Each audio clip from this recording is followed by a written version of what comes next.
بصوا انا هعمل ايه في السماعه دلوقتي. بصوا تقريبا السماعه اتمطت تماما وممكن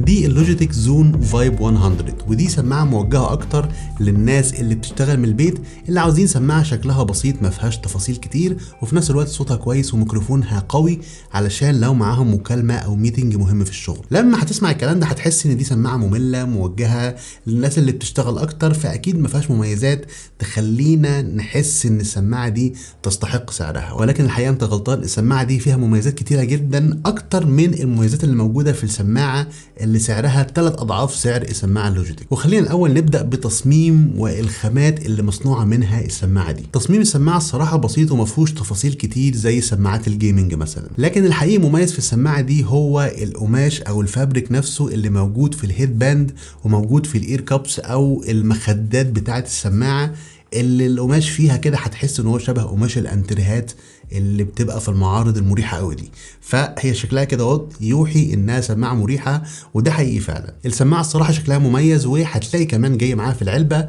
جراب من القماش عشان تحفظ فيه السماعه، وكمان جايه معاها سلك من تايب سي لتايب سي بطول 1.5 متر عشان تشحن من خلاله السماعه. لكن ده برضو مش هيمنعني ان اقول لك ان السماعه دي جايه بشكل كامل من البلاستيك، وده ممكن يحسسك ان السماعه دي ضعيفه شويه، ولكن الموضوع مش زي ما انت متخيل. بصوا انا هعمل ايه في السماعه دلوقتي. بصوا تقريبا السماعه اتمطت تماما وممكن الويها يمين وشمال، فالسماعه ماسكه نفسها جدا ومش هتتكسر بسهوله. عاوز اقول لك كمان ان الخامه بتاعتها البلاستيك دي مخليها السماعه مميزه جدا في الوزن بتاعها اللي يعتبر اخف من المتوسط العام بتاع السماعات دي. السماعه دي وزنها 185 جرام، واللي هو يعتبر وزنه قليل لو قارنته بالسماعه السوني دي اللي وزنها يتخطى ال 250 جرام، فهنا في فرق كبير هتلاحظه جدا في راحه استخدام السماعه. وعلى مستوى التحكم فالسماعه هنا فيها ازرار كتير بتقدر تخليك تتحكم فيها بشكل ذكي جدا. الناحيه اليمين هتلاقي فيها الزرار اللي بيوقف المزيكا ويشغل المزيكا، ولو دوست عليه مرتين بيجيب لك التراك اللي بعده. اما السماعه الشمال فهتلاقي فيها بقى كل الازرار الباقيه. اول زرار هو الزرار اللي بتقدر من خلاله ترد او تقفل المكالمه، والازرار اللي تحت هي ازرار التحكم في مستوى الصوت، وبعد كده زرار الباور اللي لو عملت له سلايد في الناحيه الثانيه بيدخل السماعه في البيرنج مود عشان توصلها على جهاز جديد.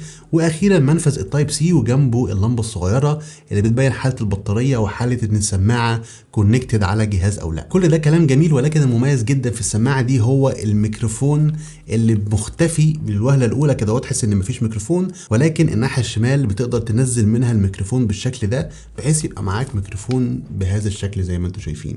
فدي من الحاجات اللي هتعرفوا مميزه ازاي. الجزء بتاع الميكروفون ده وهو مفتوح بيبقى معمول له ان ميوت علشان اللي بتكلمه يسمعك، ولكن لما بتطلعه فوق وبيخش في مكانه في السماعه بيتعمل ميوت للميكروفون علشان لو في حد بيتكلمه ما يبقاش الشخص اللي في المكالمه سامع الكلام اللي بيتقال. ولو انت موضوع القفل والفتح ده مش عاجبك، فالميكروفون نفسه هتلاقي فيه زرار بتقدر من خلاله ان انت تعمل ميوت او ان ميوت عشان تقدر تتحكم فيه من غير ما تحرك الميكروفون نفسه. اما بخصوص جوده الميكروفون بتاع السماعه فانتوا دلوقتي سامعيني من خلال الميكروفون اللي في السماعه نفسها عشان تبقوا متخيلين الجوده بتاعته عامله ازاي.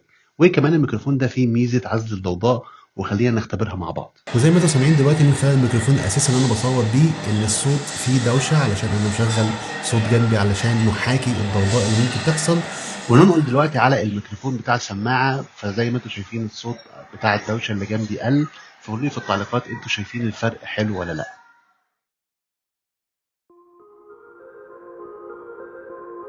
ولكن بعيدا عن المميزات دي كلها، اي سماعه لاسلكيه او سماعه بلوتوث لازم يتوفر فيها 3 حاجات عشان تقدم تجربه كويسه. اولا الصوت يبقى كويس، ثانيا تبقى مريحه في الاستخدام، ثالثا بطاريتها تقعد مده كافيه ما تخلينيش كل شويه عاوز اوصلها بالشاحن. اولا بالنسبه للراحه، فانت لما تبص للسماعه اول مره هتلاحظ ان الهيد باند مش مبطن وفيه سفنج، هو مجرد القماش البسيط ده، عكس السماعات التانية اللي زي السوني دي هتلاقي فيها سفنج واضح جدا، لكن السماعه لوجيتك ما فيهاش الكلام ده. فده ممكن يخليك للوهله الاولى تحس ان السماعه اللوجيتك مش هتبقى مريحه في الاستخدام، او انها هتضغط على راسك من فوق علشان الجزء ده هيبقى ناشف. ولكن الصراحه ده ما حصلش تماما، لان السماعه وزنها بيتحمل على راسك من خلال ضغط الاير كابس نفسهم على المنطقه اللي حوالين ودانك.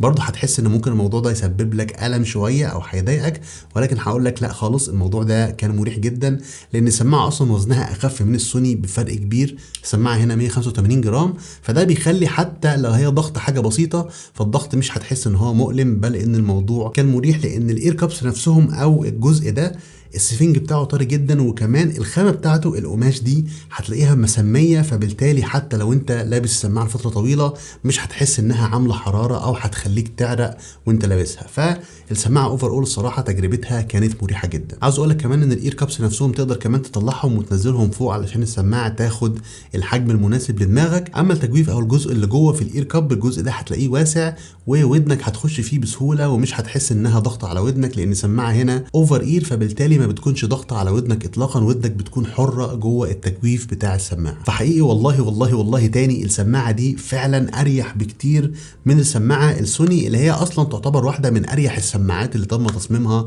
في العالم كله. فالسماعه دي الصراحه تفوز في الحته دي وبدون نقاش. اما بخصوص الصوت في السماعه، فالدرايفرات اللي موجوده هنا جايه بقطر 40 مللي، وده بيخلي الدرايفرات قادره تطلع صوت واضح وقوي وعالي، ولكن بروفايل الصوت عموما هتلاقيه مايل اكتر ناحيه ان هو يبقى فلات.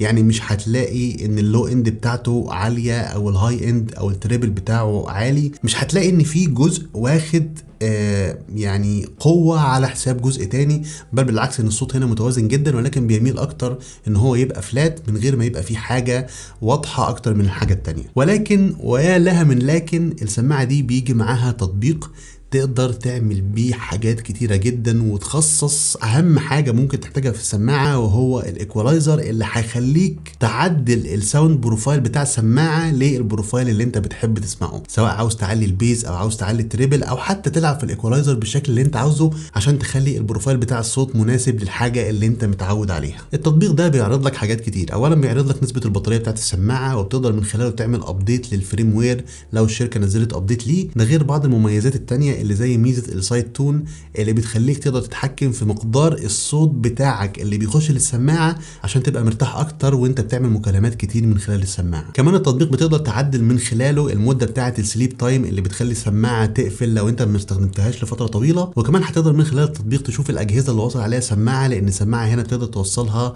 بجهازين، والسماعه بتبقى ذكيه جدا في انها بتختار الجهاز اللي طالع منه مصدر الصوت دلوقتي. فالموضوع صراحه كان انا ما كنتش يعني من كتر ما الموضوع كان شغال بشكل سلس، انا كنت حاسس ان دي سماعه من ابل، لان انا كنت موصلها بالماك بوك والايفون، فالموضوع كان سلس كاني موصل ايربودز بالظبط. فالصراحه الحته دي السماعه فعلا مميزه فيها. وعلى ذكر سيره المميزات، فالميكروفون بتاع السماعه هنا لما بتكون قافله بيبقى عامل ميوت، ولما بتفتحه بيعمل ان ميوت علشان اللي بيكلمك يسمعك. فانت ممكن توقف الميزه دي بحيث ان الميكروفون يتعمل له ميوت او ان ميوت من خلال الزرار اللي موجود في الميكروفون نفسه، بدل ما كل شويه تحتاج ان انت تقفله وتفتحه تاني. فالتطبيق بتاع السماعه هنا هيخليك تتحكم فيها صراحه بشكل ذكي جدا. ولو المميزات دي كلها هتخليك قلقان شويه من عمر البطاريه بتاع السماعه، فخليني اقول لك لا، لوجيتك بتقول ان البطاريه دي هتقعد من 18 ل 20 ساعه على حسب الاستخدام، اذا كان مكالمات او سماع مزيكا.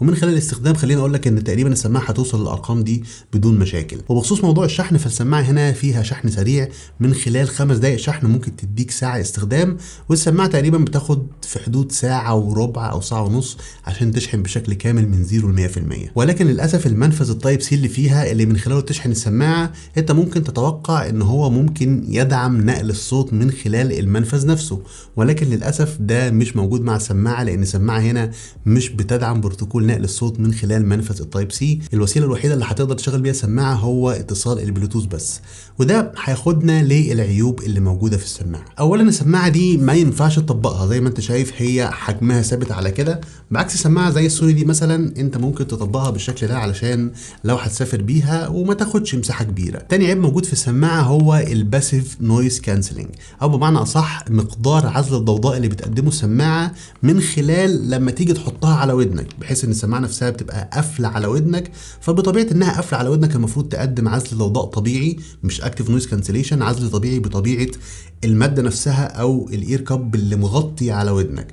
فالسماعه دي وانت حاططها على ودانك هتحس ان النويز اللي بره واصله لك جوه بشكل اكتر من المتوقع، فدي واحده من العيوب برضو اللي لاحظتها في السماعه. وبس كده، دي كانت كل حاجه عن السماعه اللوجيتك الزون الفايب 100. فلو عندك اي سؤال اكيد اكتبه في التعليقات وهرد عليك في اقرب وقت، وما تنساش لايك وكومنت وشير وسبسكرايب. وبس كده، كان معاكم محمد الخياط، واشوفكم ان شاء الله في فيديو جديد قريب جدا. سلام.